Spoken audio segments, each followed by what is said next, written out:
Jo crec que arriba un moment a la vida que s'han de decidir coses. Jo crec que avui és una proposta que hem de decidir entre defensar els ciutadans o seguir alimentant la gran estafa financera dels bancs.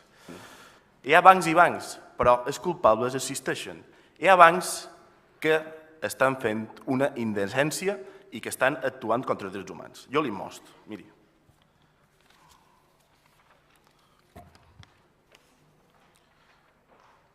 El Banc Santander. Per posar una data. El Banc Santander, el màxim responsable, el senyor Alfredo Sáenz, a part del senyor Botín, va ser jutjat i culpat per la justícia espanyola. Està a la presó? No. S'ha anat amb una jubilació de 88 milions d'euros. BBVA? El Banc Sabadell? Malauradament la nostra? Molts de ciutadans de Palma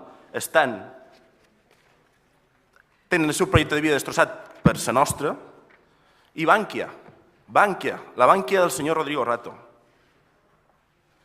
Bankia, que tots nosaltres som accionistes perquè hem salvat aquesta banca. Quina contraprestació social han tingut? Mos han regalat els pisos. Han posat pisos a preu de lloguer social. Què ha fet Bankia per nosaltres? Quan nosaltres de la nostra butxaca hem posat 100.000 milions d'euros. Què ha fet Bankia per nosaltres? Això no és una gran estafa. Això no és una gran estafa.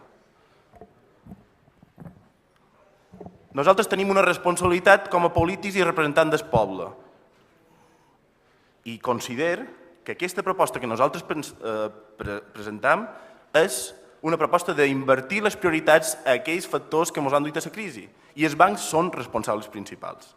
Si nosaltres no podem vetllar perquè els ciutadans que no poden pagar casa seva tinguin un sostre i tinguin una ajuda i no tinguin un deute per vida, ens hauríem de plantejar què feim seguts aquí. Ens hauríem de plantejar. I després decidir si veritablement som útils pels ciutadans, no pels bancs, o no. En tot cas, senyor Isern, avui se decideix entre ciutadans i bancs. Si els bancs no volen col·laborar activament amb ajudar a sortir de la crisi,